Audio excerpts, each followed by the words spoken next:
ಕೆಂಡ ಸಂಪಿಗೆ ನಮ್ಮ ಕೆಂಡ ಸಂಪಿಗೆ. ಓ ಸ್ಯಾಡಕ್ಕ, ನೀವ್ ಅವನ್ ಜೊತೆ ಮಾತಾಡ್ಬೇಕಿತ್ತು.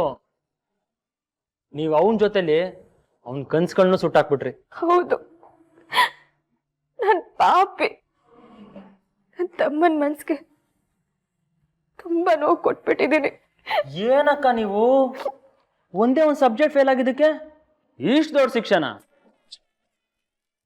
ಯು ನೋ ವಾಟ್, ನಾನೇ ಎಕ್ಸಾಮಲ್ಲಿ ಫೇಲ್ ಆಗಿದ್ದೆ.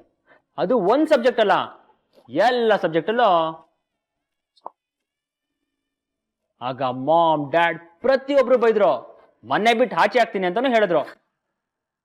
ಅವಾಗ ಸಪೋರ್ಟ್ ಆಗಿ ನಿಂತಿದ್ ಯಾರು ಗೊತ್ತಾ? ನನ್ನ ಅಕ್ಕ.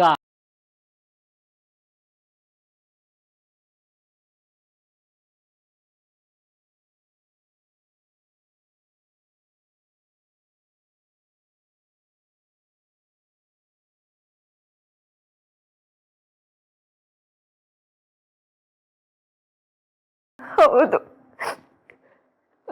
ತಪ್ಪು ಮಾಡಿದೆ. ನನ್ನ ತಮ್ಮನ ಅರ್ಥ ಮಾಡ್ಕೊಳ್ದೆ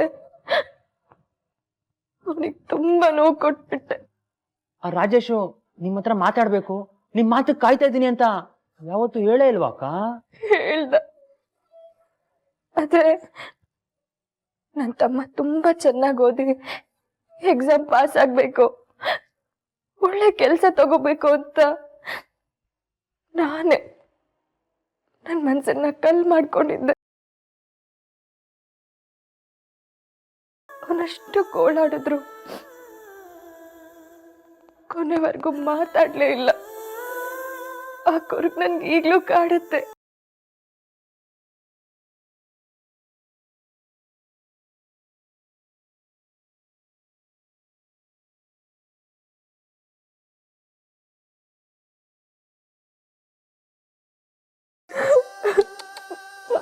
ಸೋ ಸ್ಯಾಡ್ ಅಕ್ಕ, ಸಮಾಧಾನ ಮಾಡ್ಕೊಳ್ಳಿ, ಅಳ್ಬೇಡಿ ಆಯ್ತಾ? ಇವತ್ತಿಗೆ ಸಾಕು, ನಾಳೆ ಪ್ರಶ್ನೆ ಕೇಳ್ತೀನಿ. ನಾನು ಕೇಳಿದ್ದೆಲ್ಲ ಪರ್ಸ್ನಲ್ ಆಗಿ ತಗೊಂಡು ಬೇಜಾರು ಮಾಡ್ಕೊಬೇಡಿ.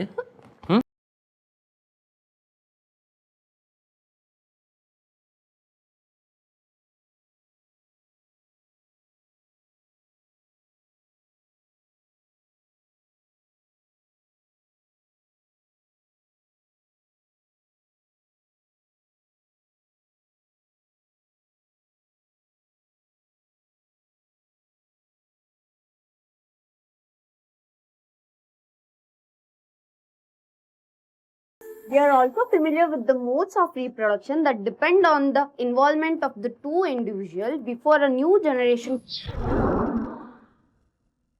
ಅಮ್ಮ ಅಮ್ಮ, ಕರೆಂಟ್ ಹೋಯ್ತಮ್ಮ, ದೀಪ ಕೊಡು.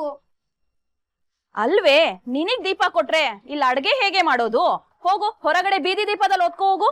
ಅಮ್ಮ, ಅಲ್ಲಿ ಸೊಳ್ಳೆಗಳ ಕಾಟ, ಬೀದಿ ನಾಯಿಗಳು ಬೇರೆ ಇರ್ತಾವೆ, ನನಗ್ ಭಯ ಆಗುತ್ತೆ. ಏನಾಗಲ್ಲಮ್ಮ, ಅಲ್ಲೆಲ್ಲ ಜನರು ಓಡಾಡ್ತಿರ್ತಾರೆ, ಹೋಗು ಓದ್ಕೋ ಹೋಗು. ಇದ್ ಯಾವಾಗ ಸರಿಯಾಗುತ್ತೋ ಏನೋ, ಇದೆಲ್ಲ ನಮ್ ಕರ್ಮ. The creation of the two new cells from one involves copying of the DNA. ಮಲಗೋಕೆ ತಾಯಿ ಮಂಚ. As well as the cellular apparatus. Hello ಎಂಗ್ಲೇಡಿ, ಹಲೋ ನಮಸ್ಕಾರ, ಕುತ್ಕೋಬೋದಾ? ಮಾವ, ಇಲ್ಲಿಂದ ಹೋಗಿ, ನಾನು ಓದ್ಕೋಬೇಕು. ಓದ್ಕೊಳ್ಬೋದ? ಏನ್ ಓದ್ತಾ ಇದೀಯ? A for apple, B for ball, C for cat. ಇಷ್ಟೆಲ್ಲ ಓದ್ ಏನ್ ಮಾಡ್ತೀಯ? ಮುಂದುವರ್ಸಕ್ಕೆ ನಿನ್ಗೆ ಮದುವೆ ಮಾಡ್ತಾರೆ, ಅವಾಗ ಹೋಗ್ಬಿಟ್ಟು ಪಾತ್ರೆ ತೆಗ್ತೀಯ.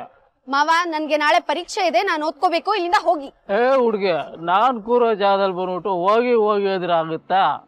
ಬಾ, ನಾನು ಓದೋದು ಹೇಳ್ಕೊಡ್ತೀನಿ ಬಾ. ಅಬ್ಬರು ಕರೀತೀಯಾ? ಅಬ್ಬರು ಕರೀಲಿ, ಇಲ್ಲಿ ಕುಂತ್ಕೊಳ್ಳೆ, ಇಬ್ರು ಜೊತೆಲೆ ಓದಿರುತ್ತೆ ಬಾ. ಅಮ್ಮ ಅಮ್ಮ, ಏನಾಯ್ತು ಏನಾಯ್ತು ಏನಾಯ್ತು? ಇವನು ನಂಗೆ ತೊಂದರೆ ಕೊಡ್ತಾ ಇದ್ದಾನೆ.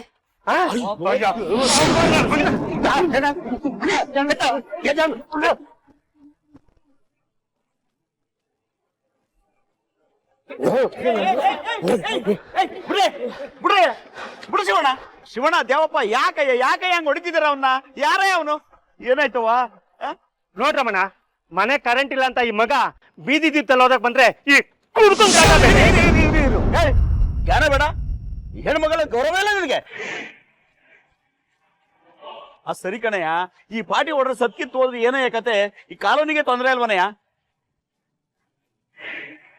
ಏಯ್ ದರಿದ್ರದೋನೆ ಇಂಥ ಹೀನ್ ಕೆಟ್ಟ ಕೆಲಸ ಮಾಡೋದು. ಹೆದ್ರ ಮೇಲೆ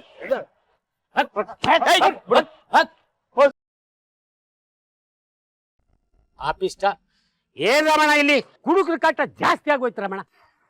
ಸಮಸ್ಯೆ ಇರೋದು ಇಲ್ಲಲ್ಲ, ಕರೆಂಟ್ ಇಂದು. ಬೇಕಾದಾಗ ಕರೆಂಟ್ ತೆಗೆದ್ ಬಿಡ್ತಾರೆ. ಶ್ರೀಮಂತರಿಗೆ ಏರಿಯಾಕ್ಕೆ 24 ಗಂಟೆ ಟೈಮ್ ಕೊಡ್ತಾರೆ. ಅದೇ ನಮ್ಮಂತ ಬಡವರ ಏರಿಯಾಕ್ಕೆ 3 ಗಂಟೆ ಕೊಡೋದೇ ಹೆಚ್ಚು. ಅದಕ್ಕೆ ಕಣಪ್ಪ, ನೆನ್ನೆ ಕರೆಂಟ್ ಆಫೀಸ್ಗೆ ಹೋಗಿ ಮಕ್ಳು ಪರೀಕ್ಷೆ ಟೈಮಲ್ಲಾರ ಕರೆಂಟ್ ತೆಗಿಬೇಡ್ರು ಅಂತ ಕೈ ಮುಗಿದು ಬೇಡ್ಕೊಂಬಂದಲ್ಲಪ್ಪ ನಾನು. ನಾವೆಲ್ಲರೂ ಹೋಗಿ ಹೇಳಿದ್ನೇ ಅವ್ರು ಕೇಳಲಿಲ್ಲ, ಇನ್ನ ನೀನು ಒಬ್ಬನೇ ಹೋಗಿ ಹೇಳಿದ್ರೆ ಅವ್ರು ಕೇಳ್ತಾರ? ರಮಣ, ನಮ್ ಸುಮ್ಮನೆ ಇದ್ದಿದ್ರೆ ಈ ತೊಂದರೆನೇ ಆಗ್ತಿಲ್ಲ ರಮಣ. ಆಯ್ತು, ಈಗ ನಾವು ಕಾರ್ಪೊರೇಟರ್ ಸಾಹೇಬ್ರ ಹತ್ರ ಹೋಗಿ ಹಿಂಗಾಯ್ತು ಅಂತ ನಾವು ಮನವಿ ಮಾಡ್ಕೊಳ್ಳೋಣ ಬಿಡಿ. ಹೌದು ರಮಣ, ನಾವೆಲ್ಲರೂ ಹೋಗಿ ನಾಳೆ ಕೌನ್ಸಿಲ್ ಸಾಹೇಬ್ರ ಹತ್ರ ದೂರ್ ಕೊಡೋಣ. ನಡ್ರಿ ಹೋಗವ, ಕರ್ಕೊಂಡೋಗಿ ಮಗಿನ. ಬಾ ಮಗಳೇ ಹೋಗು.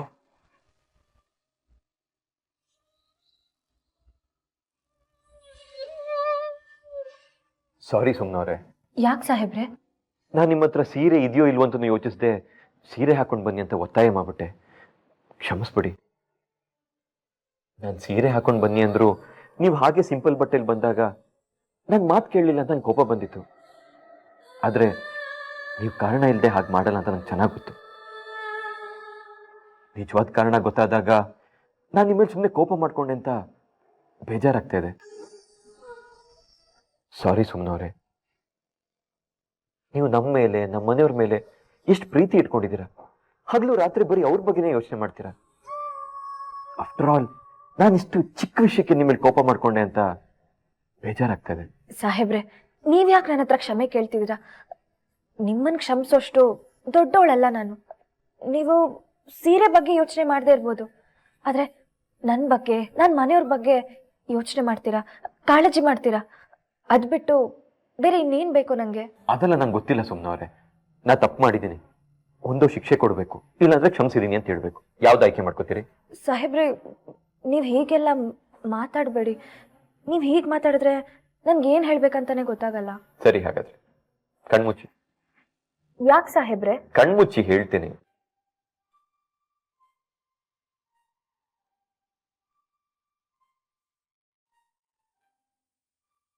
ಸುಮ್ನವ್ರೆ, ಕೈ ಮುಂದೆ ಮಾಡಿ.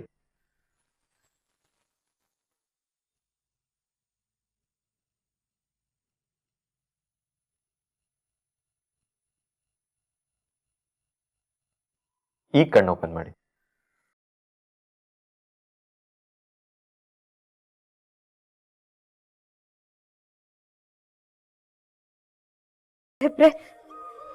ಸೀರೆ ನಿಮ್ಗೋಸ್ಕರ ಕೊಡಿಸ್ತಾ ಇರೋ ಮೊದಲನೇ ಸೀರೆ. ನನಗೋಸ್ಕರನಾ? ಹೇಗಿದೆ?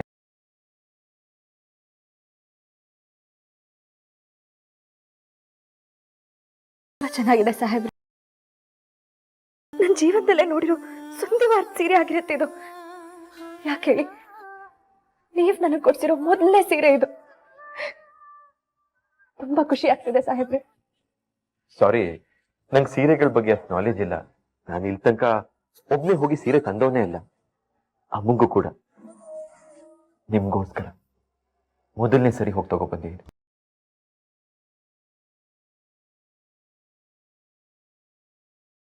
ಸುಮ್ನವ್ರೆ, ಇನ್ ಮುಂದೆ ನಿಮ್ಗೆ ಏನ್ ಬೇಕು ನನ್ ಕೇಳಿ, ನಾನು ನಿಮಗೆ ತಗೊಬಂದು ಕೊಡ್ತೀನಿ.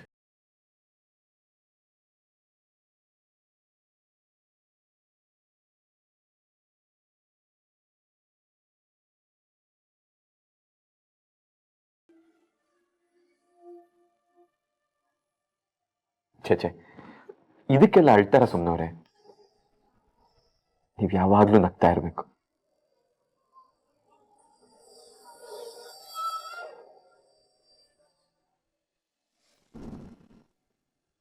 ಹಲೋ, ಅಷ್ಟೇ ತಾನೇ? ಹಾ, ಹೇಳ್ತೀನಿ ಬಿಡು. Okay okay. Hello sir. ಓಹೋ, ಏನೇ ಋತ್ವಿಕ್, ಹೇಗಿದ್ಯಾ? ಚೆನ್ನಾಗಿದ್ಯಾ? ಸರ್ ಋತ್ವಿಕ್ ಅಲ್ಲ, ಕಾರ್ತಿಕ್. ಓಹೋ, ಕಾರ್ತಿಕ್. ಏನ್ ಇಲ್ಲಿವರೆಗೂ ದೇವಡಿಸಿದ್ದು? ಸರ್ ಕಂಪ್ನಿದ್ ಲೆಕ್ಕಾಚಾರ ಎಲ್ಲ ಚೆಕ್ ಮಾಡ್ಬೇಕು ಅಂತ ನೀವೇ ಬರಕ್ ಹೇಳಿದ್ರಲ್ಲ. ನಾನ್ ಬರಕ್ ಹೇಳಿದ್ದ? ಹೌದು. ಹೌದು ರೀ, ನೀವೇ ಬರಕ್ ಹೇಳಿದ್ರಿ, ಮರ್ತ್ ಬಿಟ್ರಾ? ಹೌದಲ್ವಾ, ಮರ್ತೆ ಬಿಟ್ಟಿದ್ದೆ. ಕೂತ್ಕೋ ಪ್ಲೀಸ್ ನೋಡ್. ಮಾವ ಲೆಕ್ಕಾಚಾರ ನೋಡೋದಕ್ಕೆ ಇವ್ರನ್ನ ಯಾಕೆ ಕರ್ಸಕ್ ಹೋದ್ರಿ? ಅದನ್ನೆಲ್ಲ ನೋಡ್ಕೊಳ್ಳೋದಕ್ ನಾನಿಲ್ವಾ? ನೀನ್ ಇದೆಯಾ ಸಾಧನ, ಆದ್ರೆ ಲೆಕ್ಕಾಚಾರನೆಲ್ಲ ಇವರು ನೋಡ್ಕೋಬಾರ್ದು ಅಂತ ಏನಿಲ್ವಲ್ಲ, ಅದಕ್ಕೆ ಬರಕ್ ಹೇಳಿದ್ವಿ. ಓ, ಹಾಗಾದ್ರೆ ಇದು ಖಂಡಿತ ನಿಮ್ ಮಾತಲ್ಲ. ಆ ಹುಡ್ಗಿ ಮತ್ತೆ ನಿಮ್ ತಲೆ ಕೆಡ್ಸಿದಾಳೆ. ನೀನ್ ಯಾಕೆ ಹಾಗನ್ಕೋತೀಯ? ಇದು ನನ್ ಸ್ವಂತ ನಿರ್ಧಾರ, ಯಾರನ್ನು ಕೇಳಿ ನಿರ್ಧಾರ ತಗೊಳ್ಳೋ ಅವಶ್ಯಕತೆ ನನಗಿಲ್ಲ. ವಾಟ್ ಎವರ್ ಅತ್ತೆ. ಮಾವ, ನೀವ್ ಕಂಪನಿ ವಿಷಯಕ್ಕೆ ತಲೆ ಹಾಕಲ್ಲ ಅಂತ ಹೇಳಿದ್ದಕ್ಕೆ ತಾನೆ ನಾನ್ ಮತ್ತೆ ಕಂಪ್ನಿಗೆ ಹೋಗೋದಕ್ಕೆ ಒಪ್ಕೊಂಡಿದ್ದು. ಸಾಧನಾ, ವೃತಾ ನೀನ್ ಟೆನ್ಷನ್ ಮಾಡ್ಕೋಬೇಡ. ನಾನು ಕಂಪನಿಗೆ ಬರಲ್ಲ, ಆಫೀಸಿಗೆ ಬರಲ್ಲ ಅಂತ ಹೇಳಿದ್ದೇನೋ ಸತ್ಯ. ಆದ್ರೆ ಕಂಪನಿ ಲೆಕ್ಕಪತ್ರಗಳನ್ನು ನೋಡಲ್ಲ ಅಂತ ನಾನು ನಿನ್ಗೆ ಯಾವತ್ತೂ ಹೇಳಿಲ್ಲ. ಅಷ್ಟೇ ಅಲ್ಲಮ್ಮ, ಇದು ನಾನು ಕಷ್ಟಪಟ್ಟು ಬೆವರು ಸುರಿಸಿ ದುಡ್ದು ಕಟ್ಟಿದ ಕಂಪನಿ. ಇದರಲ್ಲಿ ಲಾಭ ಎಷ್ಟಾಗ್ತಾ ಇದೆ, ನಷ್ಟ ಹೆಂಗಾಗ್ತಾ ಇದೆ, ಆಫೀಸ್ ಪ್ರೋಸೆಸಿಂಗ್ ಹೆಂಗ್ ನಡೀತಾ ಇದೆ ಅಂತ ತಿಳ್ಕೊಳ್ಳೋದ್ರಲ್ಲಿ ತಪ್ಪೇನಿದೆ? ಅದೇ ರೀ, ನನಗೂ ಅರ್ಥನೇ ಆಗ್ತಾ ಇಲ್ಲ. ಲೆಕ್ಕಾಚಾರದ ವಿಷಯ ಬಂದ್ರೆ, ಬಿಸ್ನೆಸ್ ವಿಷಯ ಬಂದ್ರೆ ಸಾಧನ ಯಾಕೆ ಇಷ್ಟೊಂದು ಟೆನ್ಷನ್ ಮಾಡ್ಕೋತಾಳೆ? ನನಗಾಗ್ತಿರೋದು ಟೆನ್ಷನ್ ಅಲ್ಲ ಅತ್ತೆ. ನನಗ್ ಹೇಳ್ದೆ ಲೆಕ್ಕಪತ್ರಗಳನ್ನ ತರ್ಸಿದೀರಾ ಅಂತಂದ್ರೆ ನಿಮಗೆ ನನ್ ಮೇಲೆ ನಂಬಿಕೆ ಇಲ್ಲ ಅಂತಾಯ್ತು. ಹಾಗೇನಾದ್ರೂ ಇದ್ರೆ ಹೇಳಿ, ನಾನು ಇವತ್ತಿಂದಾನೇ ಆಫೀಸ್ಗೆ ಹೋಗೋದಿಲ್ಲ. ನಾನು ಆಟಕ್ಕುಂಟು ಲೆಕ್ಕಕ್ಕಿಲ್ಲ ಅನ್ನೋ ಕ್ಯಾಟಗರಿಗೆ ಬಿಲಾಂಗ್ ಆಗಲ್ಲ ಅತ್ತೆ. ಒಂದು ಸಲ ಜವಾಬ್ದಾರಿ ಅಂತ ತಗೊಂಡ್ಮೇಲೆ ಅದನ್ನ ಕರೆಕ್ಟ್ ಆಗಿ ನಿಭಾಯಿಸ್ತೀನಿ. ನಾನ್ ತಪ್ಪು ಮಾಡ್ತಿದ್ದೀನಿ ಅಂತ ನಿಮ್ ತಲೆಲೇನಾದ್ರೂ ಇದ್ರೆ ಇವ್ರು ಇಲ್ಲೇ ಇದಾರಲ್ಲ, ಕ್ರಾಸ್ ಚೆಕ್ ಮಾಡ್ಕೊಳ್ಳಿ. Carry on sir.